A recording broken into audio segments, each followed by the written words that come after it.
if for some reason the Fed just keeps raising and raising and raising rates. Right now, the terminal rate is supposed to be somewhere around 5%. What happens if they go above 5? Do they break the system? Something to think about. We can talk about that a little bit. The China trade war. Remember that? I know. Look at the date. It's 2023, but it sounds like a headline from 2018. But the China trade war might be on again. A little discussion there. And GDP came out in the euro area. Guess what? They narrowly avoided recession. We'll talk about it in a little bit. In the meantime, there's all that and more. Welcome to the most dangerous show on the Tasty Live Network. It's Engineering the Trade. I'm Jamal Chandler. We all know that the Fed is coming up. That's what we're here for, right?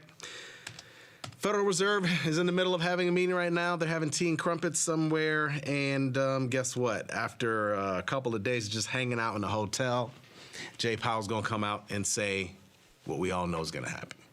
25 basis point rate hike. No surprises there because for the most part, we've been hiking rates to get rid of inflation. Remember, just a little reminder here. We've been hiking rates because inflation was so high. Remember this summer when gas prices were $5 and $6 and bread was like $5 and milk was $7 and just all kind of crazy prices that we saw. It was tough to go out to eat because the prices were so ridiculous. Things have calmed down quite a bit since then. That's back when we had 9% inflation. Don't worry. We only have 7 now. So it's still high, right? But it's clear that inflation has been moderating.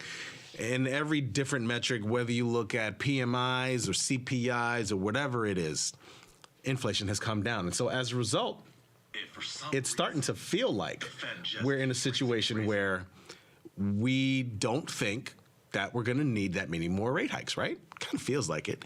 So that being the case, what happens if for some reason they do a higher rate hike? Right now, we're expected to do 25 basis points tomorrow. We're probably going to do another 25 basis points in March. Theoretically, no rate hike is coming in May. But what happens if we do more? Well, that's one of the first questions we're going to talk about. Let's pull up some slides. See, for some reason, we don't stop at 5% rates. And you're wondering, well, if you're wondering, how did we get to 5%? Well, again, we're currently at 4.25. After tomorrow, 4.5. Take a look at all your credit cards. Take a look at your bank, and see what's going on with their CD rates. A lot of these banks aren't getting close to where we are with Fed funds rate. It's a big gap there, and they do that on purpose so that they can make money, right? They can go ahead and give you one rate and go ahead and hedge in the market at a different rate, and it's the craziest thing. But it's dope. That's how they continue to make money, in case you were wondering. Anyway, if for some reason we go higher than 5%, guess what? I think the first thing that's going to happen is that tech stocks, as we know, the playbook comes right back out. Tech stocks are not going to like it. And the dollar is probably going to start to rise again, which is going to affect oil, among other things, many other commodities, right? The commodities were rocked once the dollar started doing its thing. Oil's going to get affected. Gold's going to get affected. And gold has been on this solid bull run recently. And it's going to really create some type of dislocation. Now, the most interesting thing so far, which we also get later this week, we also get jobs report, right? Jobs report has been one of those things that really hasn't moved as meaningful as some of the other metrics that we talked about. Where you talk about shipping rates have come down big time. We talked about all of these manufacturing indexes and whatnot. They haven't been, jobs report has actually not been as affected. I mean, the unemployment rate is still super low. So you wonder if we go higher, maybe they already know this. Maybe if they're like, if we go above 6, if we go 7, you're talking about the kind of rates that you saw like in the 80s and whatnot, in the 90s, then maybe all of a sudden you start having this crisis in the job market. And so far, they're achieving what I thought that they would not be able to do.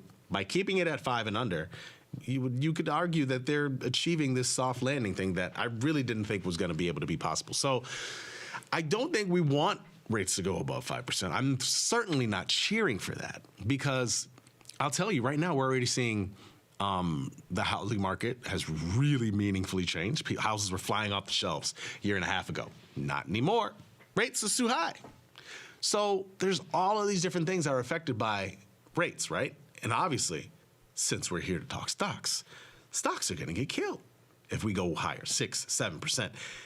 I think it would be tougher than 2023. I don't think we really want to see that. Volatility would certainly rise once again. We'd see VIX probably in the 30 range, probably, maybe. Depends on the manner in which we did it. If we go back to jumbo rate hikes from being where we are now, I think you'll definitely see a meaningful jump in volatility. So while we don't want to see that, it's interesting to know and plan for it. But the market doesn't seem to be worried about this concept, right? Look at where we are. Market's sitting around 4,100, and it doesn't seem as though I don't feel as though there's any fear in the room at all. You know what I'm saying? I don't know. It's kind of interesting. Anyway, let me introduce all the people in the chat. Guys, what's going on? I'm, of course, talking to the people in the Tasty Live YouTube chat. You could also get in there yourself if you just go to YouTube and go to Tasty Live. You'll see me there. You'll see all these other people in the chat. I love it. People are typing all kinds of things. Evan's like, you guys eat? I did eat today. Actually, we had Fat Shallot. Cool place. Great sandwiches. Yeah. Love that spot. You don't eat until the market closes? Seriously? Wow. That's pretty interesting. So the next thing is that the U.S. halted new licenses for exporting a lot of selling licenses of American technology to Huawei. This is similar to some of the stuff that we were hearing before with regard to the China trade war. Chinese stocks have been affected by that. They've been on a bullish run over the last couple of weeks. And since coming out of the Chinese Lunar New Year, we've seen that shift a little bit. Now, I think it was Baidu that was up yesterday, but they were only up on this news of potentially using a new chat AI bot like we talked about in their search engine. But they're down today, and a lot of the other Chinese stocks have been down over the last couple of days off of this news. And I tell you, this is one of those things that makes you wonder again. Look, we need a kind of symbiotic. Need is maybe strong, but we need a symbiotic relationship between us and China, right? We're number one as far as largest economy. They're number two, and we need that kind of relationship. But there's always been this sort of hesitation to share technology, right? I mean, let's just call it what it is. They think we spy on them. We feel they spy on us. And, anybody who uses TikTok, you probably already know this. But this is something that kind of, you wonder if this is the beginning of sort of going back to this China trade war thing that was actually, now it's in the Biden administration. Now it was happening under Trump in 2018. And this is one of those things where how much is this going to affect certain tech stocks who do a lot of business over there? How much is this going to affect a lot of the Chinese stocks when it comes to that as well? So something I've been keeping an eye on for the time being, but I don't know. We'll have to wait and see how much this materializes. Last but not least, Euro area narrowly avoids a recession thanks to the Irish. Their GDP was just slightly to the plus side. And the euro seems to be liking it. We've seen the euro been on a strong move over the last couple of months here. And it's had a little bit of volatility to it, too. I actually haven't traded it or FXC, the ETF proxy product. But, similar to us, they narrowly avoid a recession, at least for the time being. And it gives them some room to continue to raise rates a little bit. I think they're going to go with a 50 basis point hike at the ECB meeting coming up on Thursday. So something to keep an eye on. I'm sorry, for of course the ECB is coming up on Thursday. So of course something to keep an eye on the long run. Are they going to avoid a recession just like we seemingly are? I don't know. I mean, we've avoided a technical recession, but in the meantime, it's still something on watch because we're looking at this job situation overall. All of this stuff somehow affects volatility, I guess. We'll look at some of this stuff and more in the platform. In the meantime, we got some leftovers. Amazon is dominating the home speaker market. Let's move to the next slide. Any of you out there have one of these speakers? Any of these speakers at home? I'm curious. Let me know. As I'm doing that mini poll just in my head, just from a show of people just from people in the chat, I'm curious to let me know if you have a speaker. But I also have a poll up in the chat. If you had to buy and hold any one thing for the next 6 months, which would it be? And in here we got the Qs, QQQ, 10-year bond at 3.5%, the VIX, or Carvana. Let me know on the poll. Also, I'm curious to know, Wait, what is this? HB says what? Jamal, if you look up Reuters 2007 soft landing, you'll find an article in which the Dallas Fed says the exact same thing: inflation slowing and economy growing. Yeah, well, that's pretty. I don't. I mean, these articles kind of write themselves. You know what I'm saying?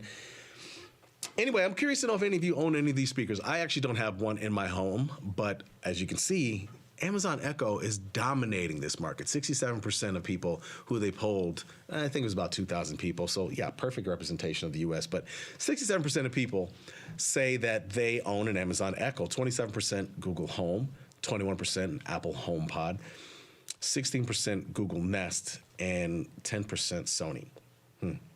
You know what I saw the other day was this commercial on. Commercials are getting really creative these days, if you haven't noticed. Especially if you watch a lot of the same things that kind of sort of hone in on you. Like if you watch sports, I'm telling you right now, you're usually probably hungry, and they know that. So they're coming at you with Taco Bell. They're coming at you with the Jersey Mike's, that Danny DeVito commercial. Oh my God, that thing is on all the time if you watch sports. And last but not least, the BK. At BK, have it your way. That shit is on all the time, and honestly, it's really annoying. I have not succumbed to it yet. I did succumb to Jersey Mike's last weekend, I'm not gonna lie.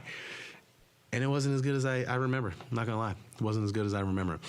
Yeah, I don't have one of these. I'm not interested, but one commercial the reason why I was getting at, the commercial that I saw recently was about what happens in the situation of your Wi-Fi going out.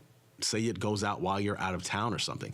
Increasingly, more and more houses have a lot of different devices that are on the Wi-Fi. Now, while I do not have one of these, I mean, we have a Ring, we have a Nest, we have all these different things that adhere to Wi-Fi. So, I'm sure other people have more things. Your stove, your refrigerator, probably a fireplace. You know what I'm saying? Doesn't Amazon lose money on Echoes? Sure, they probably lose money selling them. But they don't lose money because they get all the information from you in your house. They know exactly what to deliver to you. That's for another time. Let's move to the next slide. Yields, 2-year yields, 10-year yields. You like that, right? Amazon is grabbing all kind of info from you. Don't sleep. So 2 years and 10 years are currently trading under the Fed funds rate as we speak. And it's been a while since we saw that. Looks like going back to, 2019, basically. It's been a while since we've seen that. And probably the obvious reason is the fact that right now we're expecting at some point to be a cut. Most people are kind of putting it, of course, we're expecting a pause in May. That's the new thing, right? There's a possibility that they're going to rate hike tomorrow, probably going to rate hike in March, and then probably not going to rate hike at the May meeting. But of course, that all depends on what data we see in between now and that time. We got a lot of things. We got more inflation reports. We got more of the jobs reports, all of those things. If job reports show that we're starting an increase in jobs, I think they're going to hike because they don't want, that's too tight of a labor market.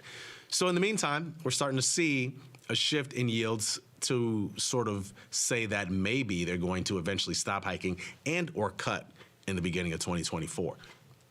Something to keep an eye on. Let's move ahead to the next slide. Volatility risk premium. Let me break it down so it can consistently be broke. A lot of us look at this type of chart and we look at the difference between forward volatility, which is the VIX, right? 30-day forward volatility, which, most of the time VIX is, or all the time when you see that VIX number, it's annualized. Then we have historical volatility. Which is basically the movement in whatever stock you may be looking at. In this case, we're looking at SPY. So this is forward volatility for SPY, and in terms of VIX or SPX, forward volatility in terms of S&P 500, and historical volatility in terms of S&P 500. When this thing is in the negative, it's because SPX is moving a lot. So in June of last year, we were on market lows, very volatile times. We were moving a whole lot, right? Big moves, mostly to the downside. Same thing in November of last year. When there's some angst in the market and we're expecting something, but it hasn't quite come yet, that's when VIX is outperforming the moves in the market in terms of historical volatility. And that's when you see this higher. So as we were getting rates and rates were going higher, and yes, the market was moving down, obviously, because we were moving off of highs in January of 2022. we saw elevated VIX, right? That's where you saw this metric above 5 in the 7, 8, 9, 10 range. So those are the times. If you look where we are right now, not particularly inspiring in terms of ability to sell volatility. And so one of the things that people always talk about with the volatility risk premium, you harvest volatility risk premium by selling vol. How much can you reap between forward volatility and historical volatility? That's what this volatility risk premium chart shows you, right? So right now, not a whole lot to sell. Let's look at move ahead a chart, and now we can see this thing sort of expanded out. I always say you can really gain a lot more from seeing widespread differences. So a lot of you will see this huge negative, bar on here and kind of be like, well, what happened there? Obviously, that was COVID. Those are the times where the market was moving really strongly, if you can remember, and I'm sure most of you do. Those are the times you see the market moving really big. And of course, historical volatility was way outpacing the VIX. At one point in time, the VIX was in the 70 range and historical volatility was like 110. So therefore, you get like a negative 30. So big moves. Of course, those are the times where you're like, you should be able to sell volatility big, and you could, and you can, but you need the market to calm down to be able to harvest the volatility. Otherwise, unless you're choosing a directional situation, like in that case, if you just sold puts, well, that's more directional than just selling volatility. You're selling volatility and direction in that case, or you're choosing a direction and selling volatility, but it needs to work. If you just sold calls, well, maybe it worked for a little bit because the calls were so elevated, but then if you run the risk of the move going that much higher, of course, you get beat on it. So anyway, just looking at all of this, you can kind of see some of the things we've dealt with over the last couple of years. And I probably don't have everything, but you have COVID in there. You have the meme period where volatility was pretty elevated during that January of 2021, if you remember. You have Omicron in November of 2021. You have the rates situation we just talked about in March of last year and also May. You have market lows in June of last year, and then you have market lows in November last year as well. So this is just a look at volatility risk premium, to look at the difference between expected volatility and historical volatility and where you can look at times to possibly sell vol. It's really nice when this thing is above 8 to 10. You have really good chances of being able to sell vol. Right now, it's just you can do it, in select things, but it's not as many opportunities, and that's kind of what this tells you. How many different opportunities lie to sell vol in the S&P 500 and the whole complex? Let's move ahead. So far in 2023, it's almost like looking at a mirror image of sectors, right? Comm services last year was down big. That's the one that has, I believe, Google and a bunch of others, but comm services was down big. Consumer discretionary down big. Tech, of course, was down. Real estate was down. Energy was up. Industrials were up. Consumer staples were up. Healthcare, utilities, right? Boom. Just about everything is flipped on its head so far this year. Materials and financials are basically equivalent as they're kind of the, I guess you could call those two the stalwarts over these last 2 years, you could say. But the everything else is kind of flipped on its head so far. It's only been 1 month. Usually you don't necessarily always see such a big stark change in the year before.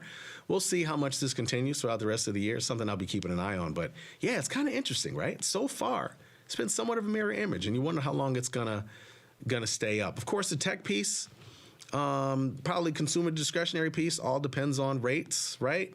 To some degree, I guess energy does too. So that also will be determinant. Obviously, financials has always been dependent upon rates as well. Just didn't seem to materialize as much as we thought last year. I thought for sure when we started to raise rates, financials would have taken off, and I think most of us did, and it just hasn't quite worked out that way. And I think they need to stabilize for the financials and the banks, et cetera, to be able to reap the benefits of the environment. We'll have to wait and see. Let's move ahead to the next slide. Now, take this with a grain of salt. I'm not saying to go out and do this. I'm just saying. I'm just pointing out something I noticed. Cool chart. Buying calls ahead of earnings has yielded a 29% return on premium quarter to date. How do you look at this? Well, this is over time. This is like a universe of liquid stocks and options. If you buy calls 5 days prior to earnings and you sell 1 day after, it's yielded a 29% return. Now, of course, you'd have to do this spread across a bunch of different things. But it seems that some names have sort of drifted higher after earnings somehow. It's been interesting. Even a couple of these today. I mean, Exxon was down ahead of earnings and it drifted higher. UPS came in up higher. Whirlpool was down, I think, or not as high as this, drifted higher throughout the day. Caterpillar, no, that didn't work there. Same thing with McDonald's. So, and that's just a couple of names that I looked at from last night. But there's been plenty of situations, I guess, where this has sort of worked, and it's above the long-term average of like 12%. So 29% is where it is right now. So I just thought it was interesting. It does seem as though, we're in this environment where everybody's saying that earnings are going to be pretty terrible, and some of them haven't been that great, and yet many of this has been about a 60%, 65% or so situation where a lot of these names have beat on earnings. It's lower than the historical average, but still, it's kind of interesting to see a chart like this. And it kind of makes you wonder how often you could do a strat like that. I promise you, there's people out there who probably do that strat. They probably go through and they get a litany of different things and they sort of buy. Just like we are often looking to sell a lot of things, they're often looking to just do one thing. Some of the more successful traders that I ever knew at firms pretty much did the same thing all the time, and they didn't really have this sort of conscious about it. They didn't really lose sleep over it. I knew this one guy, anytime there was a name, there used to be, especially in certain time periods, there's rumors about takeovers, right? I knew a guy, every time there was a takeover rumor, he'd go out and buy some upside calls, every single time. And he just, chalked it up to the game. I'm paying $200 in premium or $300 in premium. I'm willing to lose every time, and sometimes that $200 to $300 may turn into $2,000 and $3,000 in premium, and I can close it. But if you lose on 10 of those, you hit on one, you break even. It's not necessarily a fun existence, I would say, but some people subscribe to that theory. Who knows? Let's move ahead to the last slide here. Earnings, we got AMD, Amgen, Ashland, Chubb, Railroad in there, CP, you got EA, Activision. Are they ever going to go through that deal? Probably not with Microsoft, right? EA. God, it's so interesting. I mean, I used to be a huge gamer guy, and I really don't play many games anymore. I have been thinking about getting the PS5, though. I mean, just because, why not? I feel like my oldest, I completely got my oldest son into video games. He's all into it. My youngest son, not so much. He does his own thing. He's all into the Roblox. You know what I mean? Like, Roblox has a whole legion of kids. It's just crazy. When that thing goes down someday and it doesn't work, they're gonna be sad. Match, Mondelez. The only reason I have Match up here is because it's a $50 stock. I didn't realize that. I don't know how long it's been that. I guess it was higher. I don't remember. I say that because I only care about certain names with a certain level of market cap and stock size, so that you have the ability to trade a decent amount of options in it. You have the ability to trade a decent amount of strikes. That's all I really care about. I'm not really interested in many of the low dollar stock names. Mondelez, Snap, of course. We all know that whatever Snap says, especially with regard to the advertising market, is probably going to have an effect on Meta and Google. So we got to listen out for that. WDC, which I feel like, that stock has been on the run recently. WDC has earnings. Humana, and of course, we have Peloton.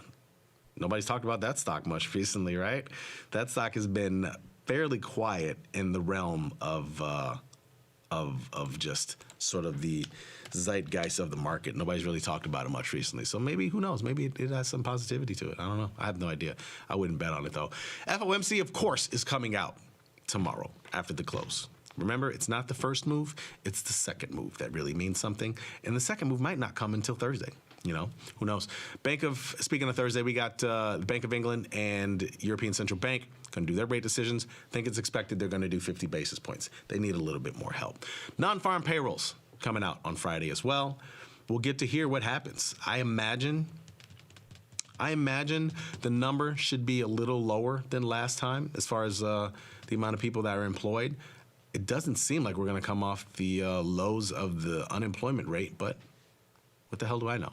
Number of S&P 500 stocks above the 50-day moving average, 364. That's good for 72%, right? And I think that's par for the course when you figure we're hanging out around 4,100 in the market right now. 4,100 is the new 4,500. I don't even know what that means. Let's go to the platform. There you go. Vol structure, bam, 30 right now. Doesn't really mean much. It's not really vol right now. In my opinion, it's basically put call parity at this point. And for January 31 options, end of January, man, came really fast, right? It's really interesting that how fast we got to the end of January. 31 vol, of course, for Wednesday after the whole situation, and 28% between the Fed and the jobs report for Thursday, February 2nd. Groundhog Day. Groundhog Day. I haven't watched that movie in a while. You guys like that movie? Oh, man, one of my favorites, man. I quote that movie. My wife won't even watch it with me because I just quote it the whole time. I was so into that movie when it first came out because that concept was always unique to me. What would you do if you had the ability to have the same day over and over again? And he did majority of the stuff that I would do. Rob a bank, there's no consequences. What's the big deal? Yeah, guys, I really haven't traded anything today. Got on some of my stuff from yesterday. Real quick here before we end the show out, let me tell you what I did. I had that, we talked about this yesterday. I had an upside call that I was short NW. I was short the 80 call, closed that out yesterday. Also had a Meta upside call that I was short. I was short the 175. I didn't expect this thing to come in too much. Obviously, with earnings being here, and it's going to be bid to the upside, bid to the downside as well. Overall, the whole complex is going to be bid, right? Because it's earnings. I mean, even though this March encapsulates earnings, it's not Feb, but still, it has earnings coming up. So I didn't really want to be short this heading into earnings, even if it is the 175. I decided to get out. And then what else did I do? I did 3 earnings plays, non-traditional UPS call spread, worked out. 2 more, that did not. McDonald's, yeah, that sucks. And what else did I do? Caterpillar. I thought for sure both of these guys would have, some decent earnings, would not be destroyed, but they did. And you win some and you lose some. I won 1, I lost 2. It happens. As far as tonight, I'm not playing any earnings. AMD is the main one. I guess I could look at it, but I haven't. If I do, you'll see it pop up in the trader page. For now, that's all I got, guys. Thanks for watching this show. And as always, be smart, be patient, trade small, trade often, be careful out there. Fed Day coming up. Peace.